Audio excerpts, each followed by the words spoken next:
how did you build that language so that you could feel that, okay, I need to speak to my audience and build it? Yeah, so this is an important part of my journey where it took me a while. I really didn't know what I was doing for 2015, 2016, 2017, 3 years. I ended up selling my gym in 2019. I sold the entire health podcast and brand in 2021.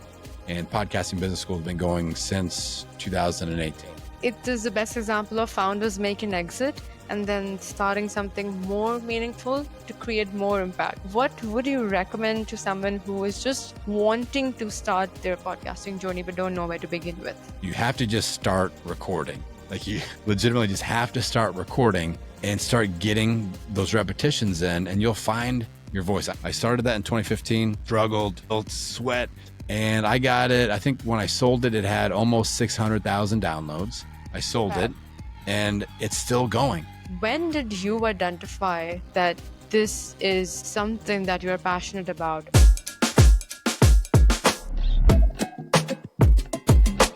When we talk about identities, cultures, making a dent in the universe, realizing that you have to build something that resonates with you as a person and ensure that you are able to serve and build value for people in the process. This has been proven true by our guest of honor today at Founders Across Borders, Mr. Adam Shibley. He is a host and founder of Podcasting Business School. He has recorded 1,000 episodes by now, which is crazy.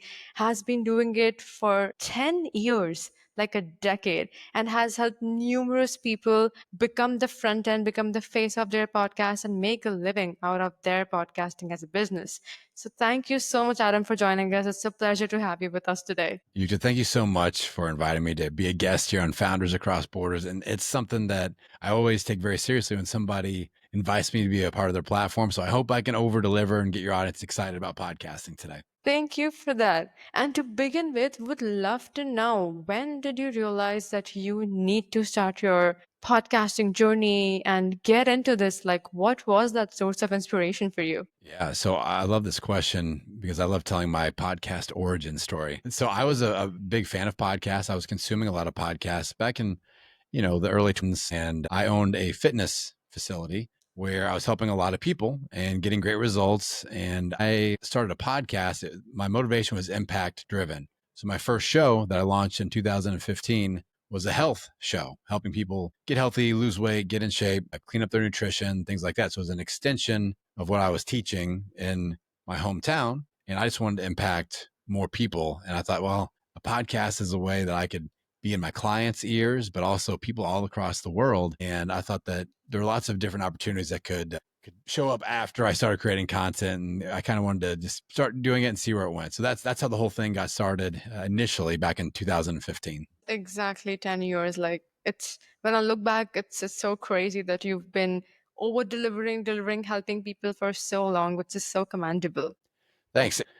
It's something that I've always loved doing as far as just helping people. So, and a lot of people are like, wow, I've done 1,000 episodes. I've done hundreds of interviews. And at this point I can just talk about whatever, whenever. And people are like, well, were you like that at the beginning? I'm like, no, do not ever go back and listen to my first 100 podcast episodes. They're not good. And, that's a fact that a lot of podcasters are hesitant to start because, like, I really am not a confident speaker, or I'm not an expert yet in what I'm talking about. And I'm like, the only way you get there is it is like going to the gym. Like, you go in and you exercise and you get stronger every time you go to the gym. And every time you flip on the microphone, hit the record button, you get a little bit better and better and better. You get your cadence, you get your tone, you understand the amount of energy you need to show up with to deliver for your audience, and you get better and better and better. So yeah, it builds momentum one episode at a time. I just happened to be 1,000 episodes into it. Oh my God. At the same point in time when you started out, and of course, no one likes their first video. Like, if I would look at the first video, I'd be like, I don't even recognize with the person who was there. Okay. That's me, but still, that's not me. So how did you overcome that fear of rejection, fear of the podcast not performing well, or having not established credibility in the beginning? So it's slightly different for me with as far as the credibility standpoint goes, because when I started my podcast, the goal was to educate people on health and weight loss and nutrition. And I had lots of credibility with that, with the results that I was producing with my own clients. So I'd actually helped my hometown lose over 35,000 pounds by that point, and I had gone on a weight loss journey myself. So I had lots of credibility to stand on, but I had to transfer that into a show where nobody knew who I was, and none of that credibility was there. Hmm. So for me, it wasn't a confidence issue on can I help people or not. It was more on can I effectively communicate and show my expertise? And this is where I developed something somewhat early on that helped, where I had a goal eventually of building an online business and doing paid challenges in the health space and building courses and things like that. I got some sponsors eventually. I did some things there, but I was really thinking about monetizing by selling programs, products, and services. So I was like, I need to show off that I'm an expert. So I started doing solo episodes and what I now call coaching style episodes early on, where I would do interviews like we're doing here today and bring on people that teach things that I didn't know how to teach, but I would do a lot of teaching myself. And that helped me establish credibility. It was like a one-on-one conversation with an ideal potential client week after week after week. And then I started pulling listeners onto my show and I would coach them on the show, which brought even more credibility and more expert positioning. That's how I kind of bridge that gap of gaining confidence and gaining the attention and the respect of my audience as, hey, I actually know what I'm talking about. I'm an expert here. So that's my situation. But I think a lot of podcasters are not in that situation. So we need to address that as well, where they aren't the expert yet. They're starting on a topic and they're just kind of navigating some new waters and they get nervous about that. So I think the best approach you can take in that situation is you're going on a journey. You're maybe one or two steps ahead of your typical listener. Take them along the journey with you as you become an expert. And as you do that, there'll be opportunities along the way of different monetization opportunities, growth opportunities, but don't start because you aren't an expert yet. Leverage that as an opportunity to take your listeners on kind of like your hero's journey with you. Wow, that's actually insightful because so many people do not start feeling that I am not credible. Why would someone listen to me? Before starting, the fear of rejection is so deeply ingrained on our heads that we don't even take that first step. So, if someone had to start or is starting their podcasting journey from scratch, since I've seen you be so active on threads, help people, motivate them, share all these hacks and values so much for free. So, what would you recommend to someone who is just wanting to start their podcasting journey but don't know where to begin with? Okay. So the first framework, or just before we even get into frameworks, the first thing you have to think of is that we don't follow the traditional process of ready, aim, fire. Like if I was going to have a bow and arrow and I was trying to hit a target, I'd be like, ready, all right, aim, and then fire. If you do that with podcasting, you'll be stuck aiming, aiming, aiming, thinking about your show, thinking about the name of your show, thinking about episodes, thinking about your podcast art, thinking about who you want to be on your show as a guest, thinking about other shows that you want to be on, and never actually firing. You never hit the record button. So in podcasting, it's ready, fire, aim. So you have to just start recording. Like you legitimately just have to start recording and start getting those repetitions in, and you'll find your voice. I tell people that I work with that I'm like, you're going to spend your first year as a podcaster figuring out how to be a podcaster. And that doesn't mean what microphone to use and things like that. I'm talking about finding your voice, finding your topic, finding your audience, and you have to give yourself permission to learn and mess up and learn from messing up and adjust and pivot and micro rebrand and micro pivot topics and change your art or change your title a little bit. And just there's going to be a year of that because it is never what we expect, especially if you're what I call a 000 podcaster, which means you start with 0 subscribers, 0 social media following, and 0 email list. Hmm. You have no idea where this journey is going to take you, you know? So that's something that we have to think about as content creators. We have to be able to pivot and adjust and be willing to start off thinking, oh, I think it's going to go this way, but your content and if you have offers and start selling things like I do, it'll be a totally different journey, most likely than what you expected initially. That's pretty insightful. So when someone is actually thinking of like the main objective I feel is that okay, when I'm starting a podcast, it should have these many subscribers, it should immediately start making me money. I should start having brand sponsorships. So how would you like to take your stance on debunking some myths in the podcasting industry that has been prevailing these days? Okay, great question. You have, I can tell you've been thinking about these questions. So let's talk about some important things here. The first thing is sponsorships. Many people start podcasting with hopes and dreams of getting sponsors. And like we listen to these shows and we hear Athletic Greens and MeUndies and a mattress company and all these supplement brands and all these, and that you're like, those people just got paid to talk about underwear on their show. Yeah. That's so awesome. That's the dream. So we go into it thinking that's how we make money as a podcaster. But and that is a way to make money. And I have made some money with sponsorships with my health show. I don't accept sponsorships now because in my opinion, it's easier to make money faster and it's easier to make meaningful income more rapidly if you sell your own programs, products, and services. So if you do paid courses or online challenges or anything, even if you are a person that only does interviews and you have a certain topic that you discuss, you're in some sort of a niche, your audience will pay for the opportunity to interact with each other and with your guests. Like you could host a once per month meetup where you invite one or two of your guests in and you connect your audience members to your guests. It's like a VIP room and they will pay for access to that. So it could be that simple. So in my opinion, the first myth I would like to bust on your show today is that it's easier to earn meaningful income by selling your own programs, products, and services than it is to get sponsorships. Wow. So, I mean, honestly, when you talk about sponsors will not even talk to you unless your show is doing 20,000 downloads per month. All right.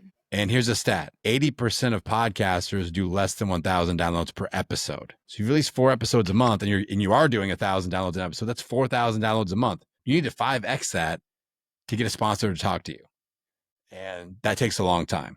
I've done that with my health show. I've done that with this show. And like I said, then the payment model for sponsorship is called $1,000 CPM. Or sorry, $25 CPM. So for every 1,000 downloads, they will pay you $25. So if you do 1,000 downloads on an episode and you get a sponsor, they're going to pay you $25. And I'm like, with 1,000 downloads an episode, I can make so much more money by doing paid challenges, online courses, boot camps, consulting, coaching. I mean, I can make $100,000 a year off of that. I won't say easy because it takes work, but that's a lot more effective than making $25 every time somebody, decides to pay me for reading underwear ads. Sponsorship is not something that I rely heavily on. That's like extra bonus money, play around money, but so I just like to kind of bust that myth to start things off. When I think about it, it's like so important because the real motivation should be to build an audience, not to gain sponsorships, because the process of building that audience, of building that credibility takes time. It might be compounding for a few people who have a good audience on any one social platform already. But at the same point in time, based on what insights I can gather, 8 baby steps in the beginning, if I got it right. Yeah. Yeah. And again, like let's take your platform as an example here, just to kind of get a few ideas going that'll be familiar for your audience here is like, you have guests on your show. For you, I would really focus on growing this audience, but also growing your email list. So having some sort of, maybe you curate, maybe do a weekly newsletter like I do, and you curate some of the fine points of each interview, and they're put out in the newsletter, and there's some bonus content or your own thoughts, or it's kind of like Yukta's thoughts after the episode. Like you consume the episode, then here are your notes, and that comes out on a newsletter later that day with a few bonus resources. So now we're growing the audio audience, the video audience, and the email list. And what if you start having your guests on and you say, hey, do you sell a program, product, or service? I would like to be an affiliate of that program, product, or service. So I've got a podcast launch paid program. And you could say, Adam, let's promote your podcast launch program. I want to be an affiliate. So you have the guests on your show, and at the end, they get to say, hey, sign up for blah, blah, blah program. If you're interested in working with me, use the special code and you get a special deal because you're in Yukta's audience. And then you email your list the same promotion, and you can earn money via that affiliate income. And lots of podcasters do that as well. So you don't necessarily have to be the expert. You're the connector the focus point for you could be, I want to be the connector of my audience to the experts. And affiliate marketing can be fun because you don't have to deal with the customer service aspect of anything. Like if they have a Yeah. problem with their microphone not working, that's my problem, not your problem. Or if you have somebody that comes on and they talk about, maybe they're in the fitness space like I used to be, and then they do fitness coaching, and people hire them from hearing them on your show, and you're getting paid for the referral, and the other person takes care of the fulfillment of that offer. Does that make sense? That does make a lot of sense. I think you've just mapped out an entire business model for someone who's just starting out, even with a certain audience that they have. It can be monetized because Yes. that's the pain point of so many people, that we are putting in time, but it's not working. We're not able to monetize our efforts. And then the momentum or the spark starts to die down because they're not able to see the results that they expected them to have. And then they're like, okay, fine, we had these 20, 30, whatever episodes, and yeah, we used to do something like that. But before testing the depth of these waters, they just stopped doing something. Yeah, I think you're spot on. And there's a certain level of experimentation that goes on in podcasting, content creation. But sometimes we get what's called shiny object syndrome, and we're like, "Ooh, I'll try this and this and also this and also these 5 things," and that's okay. Like I said, the first year we're doing a lot of experimentation, but eventually we have to start filtering things. And okay, what is effective? What is actually working? What monetization strategy is simple? I call it ELF: easy, lucrative, fun. If we can find things that are easy ish, lucrative, and fun, we enjoy doing, that's the magic thing that we really want to focus in on, and we can kind of get rid of a few other ideas. This is the framework that now I have. Like, okay, it needs to be easy, it needs to be lucrative, and it needs to be fun. So when you're training your cohorts, all these podcasters, they come to you, how do you speak to them? Like, I know the way you speak actually speaks to their soul. They're like, oh yeah, that's me, I know you're talking about me. But when you just started with podcasting business school, I wasn't doing many downloads. I had a hard time figuring things out. There weren't podcast coaches and things like that back then. And I couldn't figure out where to record. It was very like Stone Age podcasting. I felt like my microphone should have been made out of wood or something, like a wagon wheel.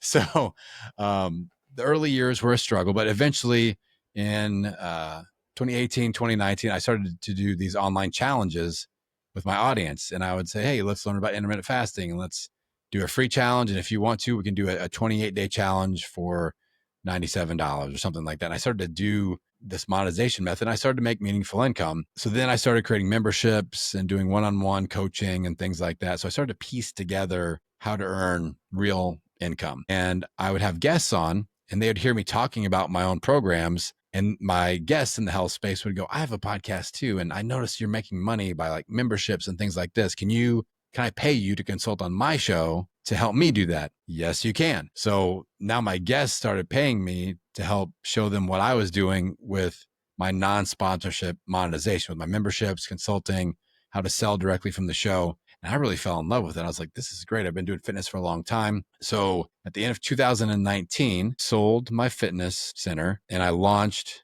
Podcasting Business School with the goal of focusing on helping podcasters, service providers, coaches, consultants, launch, grow, monetize, sell their programs and services. And so that's how that transition initially happened.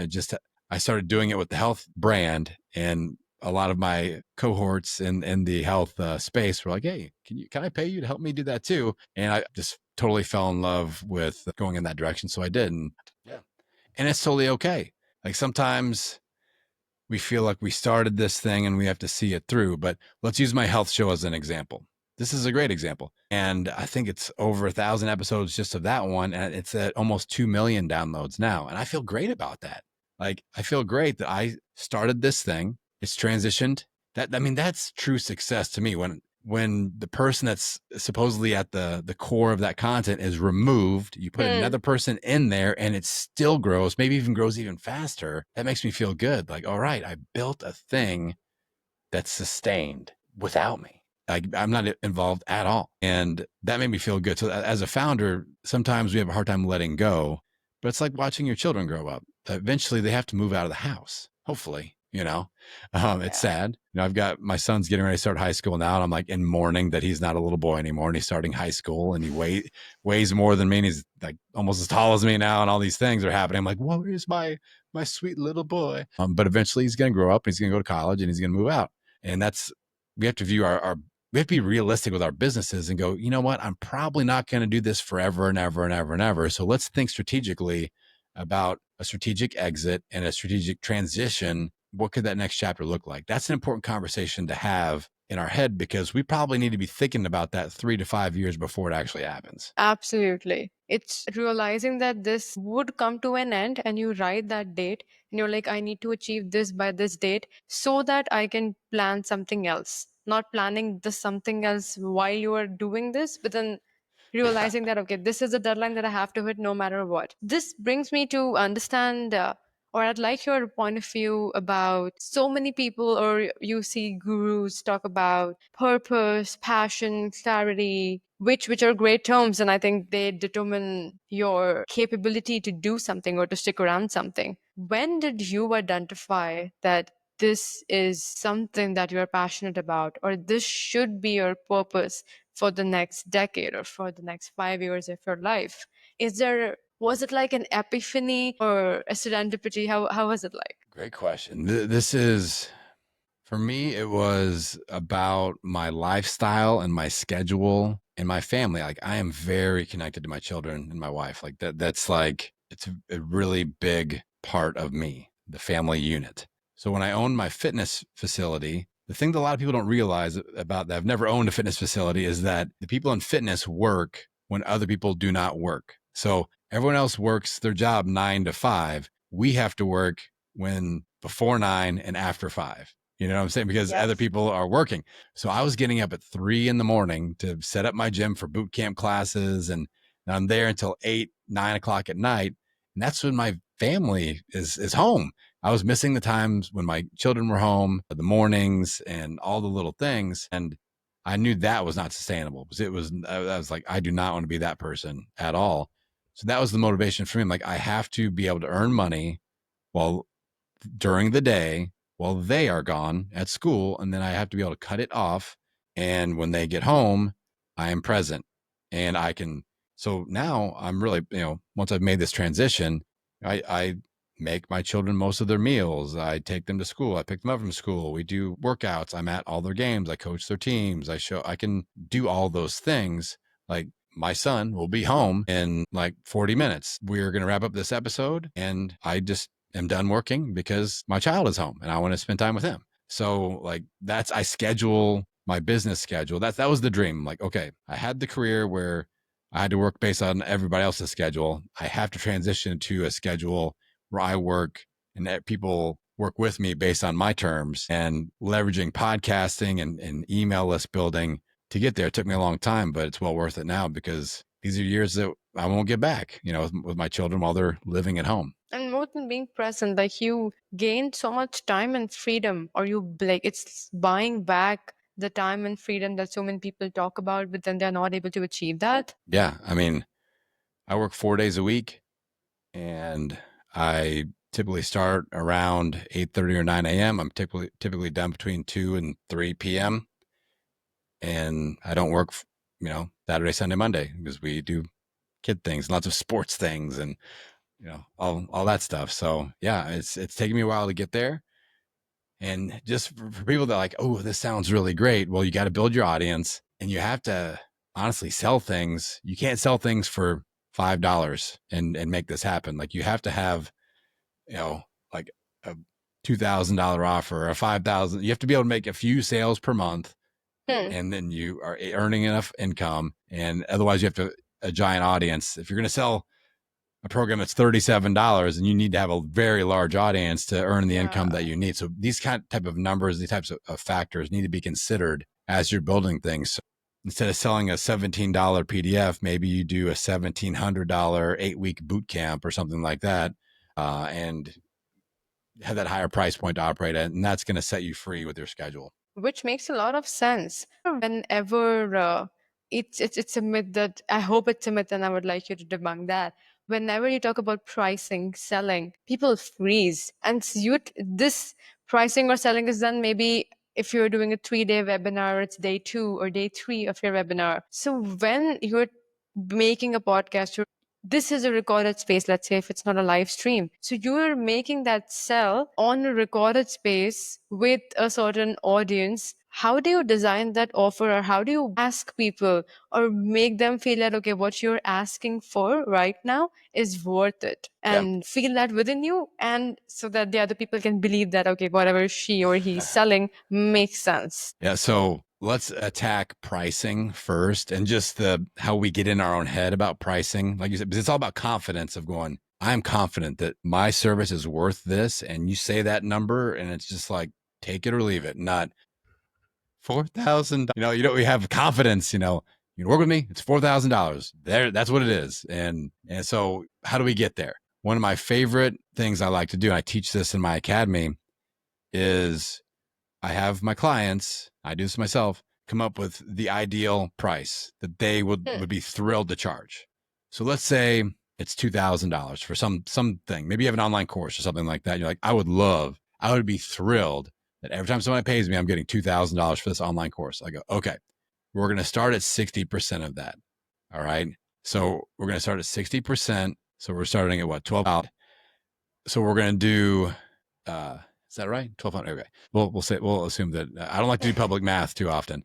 So we do it 60% of the $2,000 and go, okay, that's where we're starting, and have 3 to 5 yeses. And we call that a beta group, or we call that a test group. And you're very confident, like, this is only 65% of what I actually want to be charging for this. 3 to 5 people buy it.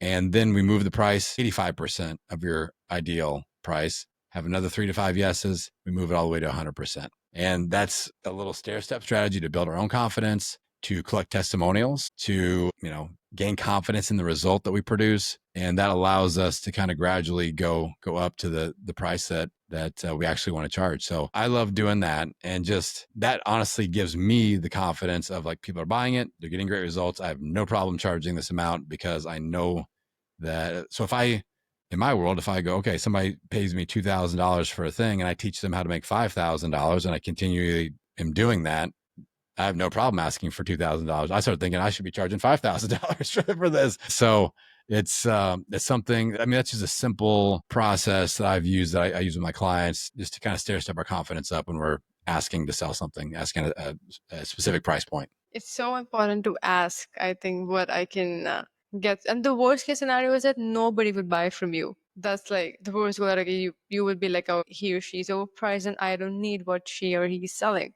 so let's not buy it. But at least you tried making an offer. Yeah.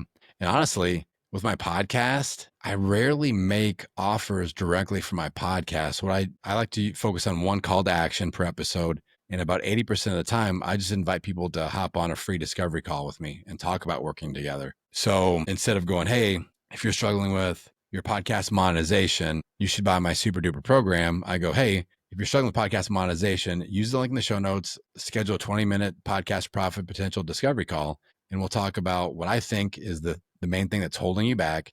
I'll give you the specific recommendation I think would be a logical next step. And if it makes sense, let's talk about working together as far as like how I can help you get there faster, accelerate the process. And if it makes sense to work together, we will.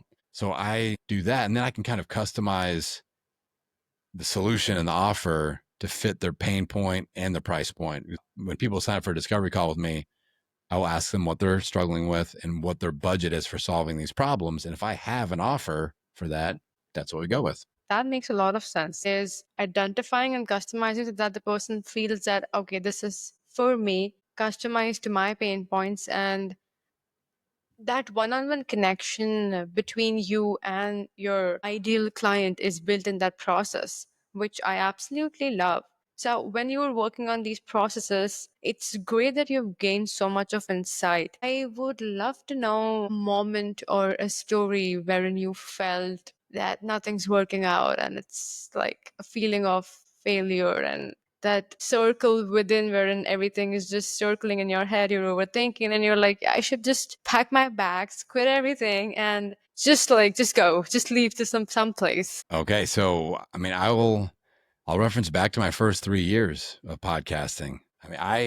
Here's a fun fact. I've released at least one podcast episode every single week since 2015. I've never missed a week, ever. I've never taken a break. I've never paused in between. I don't have seasons, so I never pause in between seasons. I have at least one. Sometimes I have multiple shows going at the same time. And so I created weekly content for 3 years with almost no results. I made 37 total dollars in my first 3 years, 37 total in 3 years. So that was very frustrating. But what kind of got me through it was I saw other people that I would say reminded me of myself. I didn't see that much difference between me and them, and they were having a lot of success. And I was just like, I have to just keep going because I know that I've got what it takes. I just have to figure out the right mix and the right formula and the right blend. And eventually I figured out the growth first, and then I figured out the monetization second. And it kind of went like first 3 years, $37. In 2018, by the end of 2019, I was generating enough money to replace my income as a gym owner, and I sold my gym. And then since 2019, I've made over $1 million as a podcaster. So I went from like $37 to full time to $1 million earner. It wasn't that far of a jump. So I'm glad I didn't quit in in 2017. And I think a lot of us just get that gut feeling of like, wow. I mean, that's why it's so frustrating. That's the tipping point. We're so frustrated because we know our stuff is good. We know we're creating impactful content, and we just wish more people would just plug in, get the earbuds going, or the eyeballs going. I just need somebody. We're attention starved. You got to listen to this thing. I know it's going to help. And it's very, very frustrating. So if you're there, that's a sign that you're close. That's not a sign that you should quit, because eventually you'll figure it out. Absolutely. That is a process, I'll say, as you mentioned. Eventually, things, you figure it out. But what would you say for someone, or any story that you would like to share, wherein someone is experimenting with things and like one thing, two thing, three thing, maybe I don't like this, I don't like that. And they've done 10 other things to realize that they now don't know what they should be doing. So how to avoid this chaotic side of, I mean, it's good that someone's experimenting, not declining that. However, this dabbling and then 10 other things, experimenting, and they're like, oh, I don't know what should be done. So what is an ideal way to get out of that thought process? So specific to podcasting or just in general? Well, it depends upon you. You Okay. can share your podcasting story or in general when you were figuring it out for yourself. Okay. So I think in general, we always have to, as content creators, we have to think about what does our audience actually need? Because sometimes we get caught up in what we think is cool as the creator and what we think the audience thinks is cool. and we actually have to go, what do they actually need? Early on, I said I made $37. I was trying to sell things, and I was just creating these things that my audience did not want, but I thought that they were really cool. I remember I created a 6-month video course. I recorded 6 months of videos, and I was buying all this lighting and all this stuff, and no one bought it. No one, zero. Like nobody bought it. And it was so deflating, but I created a thing on a topic that I thought was needed and cool, and nobody actually wanted. And until I started really going, all right, what does my audience actually need and want? What are the real pain points? And the nice thing is, as content creators, before we sell anything, we can create content on those pain points and topics. And maybe the downloads go, ooh, there's a spike. Ooh, lots of feedback on that one. Lots of DMs on Instagram after I dropped that topic episode. I needed to hear that. This one really helped. Got great, very inspired from this one. Now that's a sign like, oh, okay, now maybe this is something that is a pain point to focus on solving via an offer and kind of going next step. So in the podcasting space, I know if I create something based off of growth or monetization, people will show up. I did a free workshop today on 5 strategies to grow your podcast without social media. I had 100 people show up and hear what I had to say. And if you had told me that 100 people would come to hear me talk in 2015, I would have just died. I would be like, no way. There's no way that would be happening. 10 years later, that I can send an email. I can get 100 people to show up and listen to me talk, which is pretty cool. It happened. And I'll say kudos to the hard work, grit, and persistence that you've been putting in every single day, every single week to make it better for your ideal clients, for someone who wants to start podcast, and for your audience who is listening to what you have to say, follow you for your wisdom, or maybe for you. There would be like 100 other podcasting coaches who are talking about how to build this, but they are coming or following you for being you and your authenticity. So thank you so much for that example that you're sharing out there. Yeah. I think more content creators should just focus on being themselves. We have heroes in the space. There are leaders that we look up to. But ultimately, we need to be our own flavor of ice cream. We got to invent that own Adam Shibley flavor of ice cream that's special to me. And it's my personality. It's the content, finding that sweet spot of what I'm really interested in and my audience really needs to hear from me. And that kind of helps create that flavor for you. I love that analogy. That's what I'm going to talk about like 12 months from now, that okay, this is my new ice cream. And or maybe, like take your name and be like, okay, we did this episode with Adam and this is the product of that insight that I had from him. Yes. I can't wait. I can't wait to see what you do with it. Absolutely. Also, to know more about, since it's a decade, I mean, you've compressed decades into days for people, those who are now beginning to start their careers into podcasting and starting to do it more often now. Inish, what is one of client story where you felt that this is a hopeless case and you won't be able to help them out, or maybe you just like you don't know what would they do, but it turned out to be a different story. I'd love to know that. Obviously, I talk to a lot of podcasters. I coach a lot of clients that are in podcasting. And the most common kind of roadblock that is sometimes hard to get over is podcasters are very in love with the name of their show and their branding around the show. And the name is really important for SEO and discoverability as far as growth goes. In my opinion, it's the most important thing. And we have to have keywords and things in there. And so a lot of people will hire me and they'll say, I'm not changing the name of my show, Adam. I'm not going to do it. And it's because they've written a book and then they want to name their show the same as their book, or they have a popular Instagram handle. And like, I want it to be the same as that, or my website, or what I've already bought the website. And I'm just like, the hard conversation to bridge over sometimes is we have to optimize our show, our discoverability and SEO for the show for the podcasting medium. And it's different for YouTube. It's different for a book. It's different for Instagram. It's different for blogs. You have to give each one of those mediums its due respect. And so eventually, if I can get people so a great story with this is I had a client and I don't remember what her initial show name was, but we changed it with my perfect podcast naming formula. I've got a specific checklist that I use. And she went from 40 downloads per episode to over 108,000 downloads in one calendar year. And that's a huge difference just by changing the name of her show so that it was more strategically named instead of creatively named. So I get into that conversation a lot, day in and day out. It's so much of changing your identity as well, because we attach so much to the name and feel like, okay, it was so difficult to come out with this name, and out of nowhere you're just asking me to change it. Why should I be doing that? And then they do it. Yeah. And I mean, the nice thing is with podcasting, you could always change it back if you really wanted to, if it was just an epic failure. Most of the times when I put people through my process, they double their downloads in the first month and they're very happy. And they say, oh, Adam, thank you. Here's a great testimonial for you because you convinced me to do this. So most of the time it's a very happy situation. I'm quite intrigued to know who has been your mentor throughout this journey.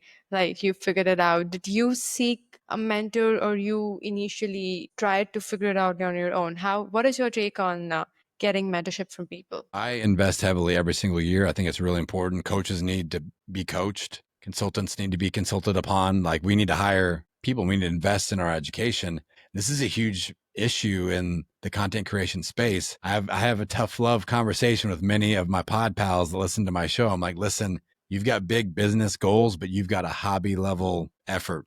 You've got a very hobby based effort level, I guess I should say. And you can't build a big business with hobby level effort. You have to treat it like a business. So some people are like, I can't invest in like the paid version of Zoom because my podcast hasn't made money yet. I'm like, this is a recipe for never making money. You got to pay the $100 or whatever to get the paid version of Zoom or whatever, get your microphone or get the equipment that you need. This is an investment in your business, and there's no business that you can start that doesn't require some sort of an investment. So we have to get that, mindset shift up and going quickly, but it's something that, it's a very tough journey that we start off on as content creators. And if you don't have that why behind it, one of my favorite stats to share is only, there've been just under 6 million podcasts that have been launched, but only 10%, less than 10%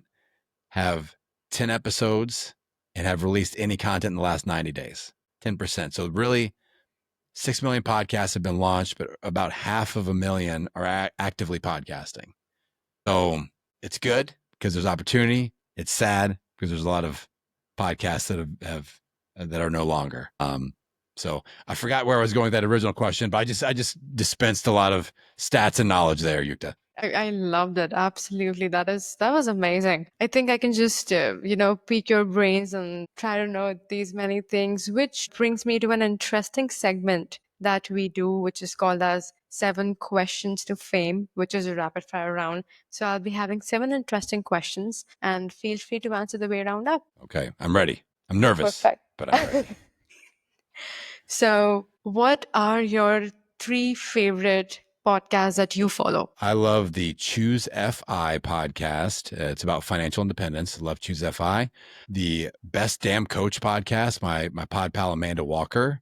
That is an excellent show. Let's see. A new one that I'm really obsessed with is called Growth in Reverse. It's a newsletter growth and email marketing podcast. Chanel Basilio, she's becoming on my show soon. I'm very excited about that. And then one bonus one is a news show called The Newsworthy. It's like 10 minutes and it's all, there's no slant in either direction. It's not all positive stories, but Erica takes a very positive, she's not like shaming anybody. It's not like shame news. It's not opinionated news. So it's just like, here's what you need to know. Here's what's actually happening, and then go on with your day. So those are 4 that I love. That's interesting. What are the 3 most overrated podcasts according to you?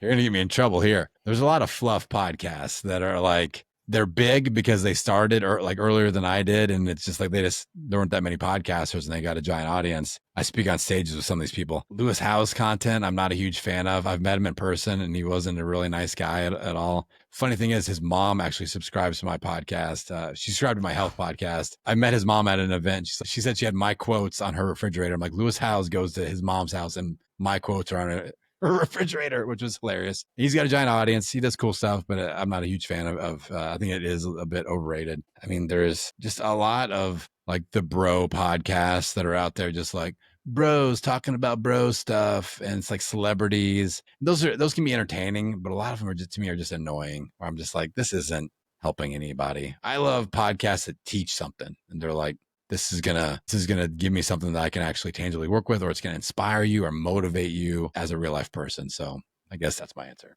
Thank you for sharing that. We have to try and sound less controversial here. So, the next question is, what is your 3 a.m. fear? 3 a.m. fear.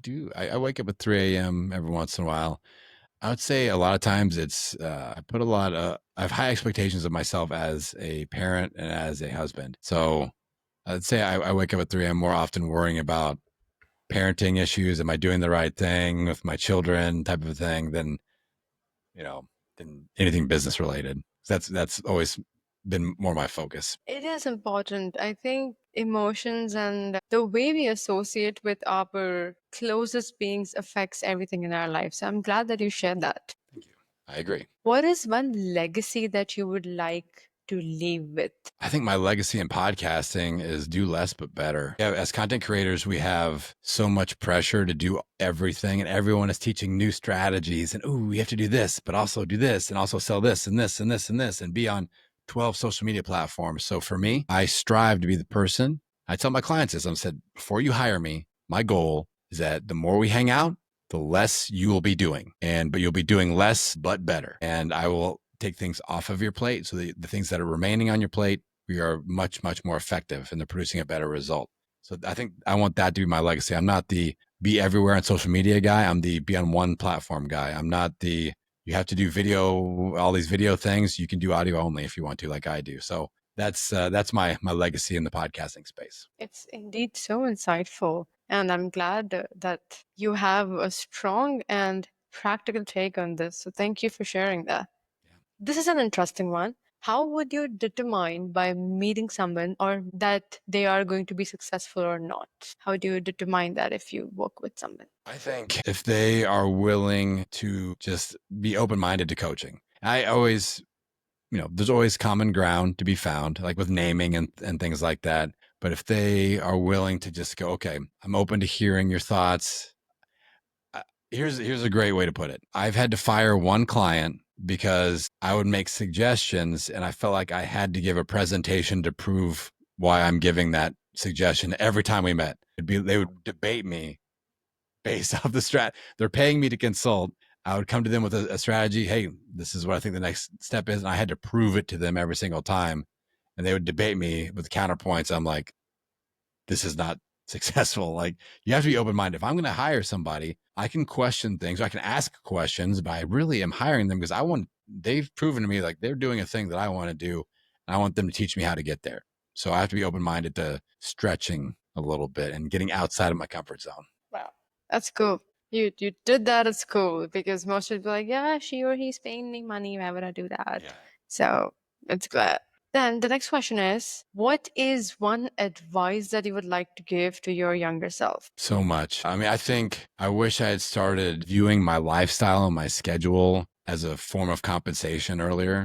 Like, I tell people that like I'm okay with making money. I don't set money goals anymore. I set lifestyle goals of like, it's not, can I make $1 million a year? It's, can I make $1 million a year by only working 3 days a week? Like, there's that filter of so many people just, their goal is infinite income. And at some point there's diminishing returns on your life and lifestyle of, you can make hundreds of millions and billions of dollars, but is it worth not seeing your family or not enjoying your life? So yeah, I would give myself earlier self-advice around setting lifestyle-based goals with those kind of like bumper filters of, we can set income-based goals, but it's within this lifestyle goal. And if you would like to define yourself in one word, what would that one word be? I am Nailed it. It's ultra consistent. I mean, like I said, I've released a podcast episode every week since 2015. I've written a newsletter every week since 2018. I tell my newsletter subscribers, I go, if you don't get an email from me on Thursday morning, then the search party. I've been kidnapped. Like, someone has abducted me. Like, something is wrong if you do not get that email every single Thursday morning. So yeah, consistency. This is the absolute mic drop moment. Be consistent. Success will come to you. You don't have to chase it. So nailed it. And since we're talking about consistency and discipline, like showing up no matter what, whatever your emotional state is, just show it up. If I give you 90 seconds, which is an interesting segment of what we do, to teach me something, which we called as 90 seconds to teach me something. So what would you talk about? All right, 90 seconds. I would teach you my perfect podcast naming formula. I mentioned it earlier. So I get a new client and they say, I need to grow my show. And I look at the name of their show. I say, okay, I need to be able to check 3 boxes. When I read the name of your show, the first one is, I need to know exactly what it's about. When I read it, I need to know exactly what the topic is about. When I read the name, number 2, I need to know exactly who it's for, who should be consuming this content. And number 3, I need to see at least one searchable keyword, preferably 2. So for example, online marketing for entrepreneurs, intermittent fasting for stay-at-home moms, like the description of what it's about, who it's for, keywords. Podcasting Business School. It's for podcasters. Podcasting and business is the topic and the keywords. So it can be done in 3 words or less, but that's the perfect podcast naming formula. Wow. I think I need to sit with the name now, more time, and be like, okay, do we need to change it? Or do we need to make it in a way that it resonates with people better? So I think I've got a good homework now to do my due diligence check. Yes. Which also brings me to just understand this one aspect, and I'm glad that you shared such a valuable the naming formula. I think anyone who listens to this and they want to start their podcasting journey, they would just know it. Like, you just listen to this episode and you exactly know the basics of starting something of for yourself, hopping on with guests and just getting it out there. Which brings me to understand you have been working globally and with so many people out there. How has been like what has been the defining moment for this cross-cultural experience that you've had? Or do you feel that the more global you are, the more cultural nuance that you're catering to changes a lot in you? I think for me, it's just really neat. Like, it's a cool perk benefit of what I do, creating an online audience. It just gives me a lot of confidence. So I have clients in the UK, in India, the Philippines, South America, North America, like all over the place, Europe. And I'm just like, this is crazy. I'm very honored that people are willing to spend time with me. Like we did that free session earlier today with 100 people. There are people from all over the world on that thing.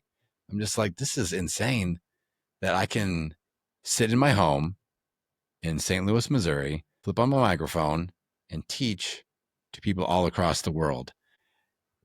The medium of podcasting, from country to country, culture to culture, there's a common thread. There's a common language. People want to help people, they want to feel heard also. They want to have interesting conversations. They want to grow an audience, and then some want to monetize. And so, like, really, from country to country, culture to culture, those are the conversations that I'm having. And to me, it's just more of just a mind blowing experience that people from all over the world want to hear what I have to say. And I think that comes from the first 3 years of nobody listening, because I didn't understand the growth aspects of things.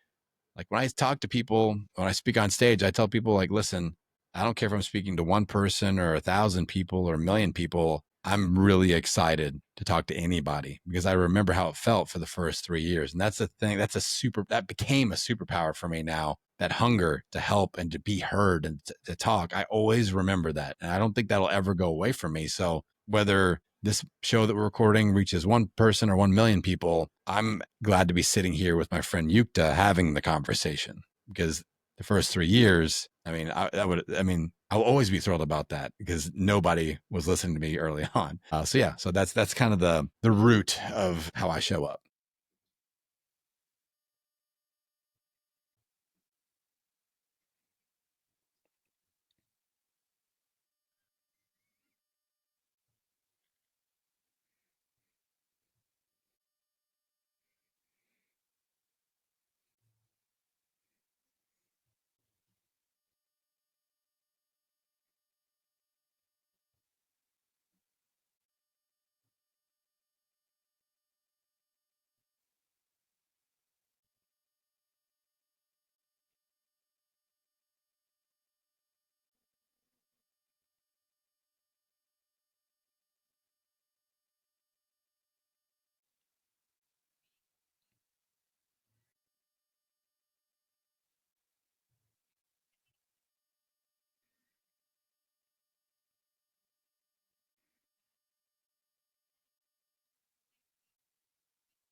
Yeah, well, it's my pleasure. I appreciate the invitation. And if your audience has enjoyed this, make sure you, wherever you're listening or wherever you're watching, hit that positive review, hit a 5-star rating and review. Would love that. Maybe mention this was your favorite episode of the podcast ever. That would build my ego tremendously. But no, like, I appreciate you inviting me on. And I think that you're just beginning your podcasting journey and all these different ideas that we talked about. So I can't wait to see where you go with it. I'm really excited for you.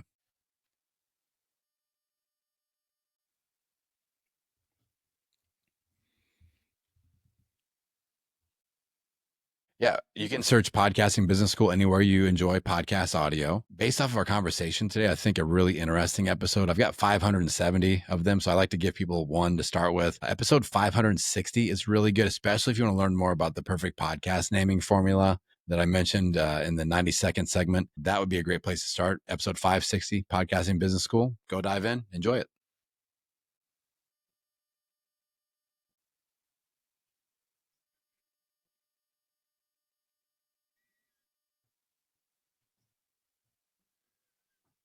Thank you.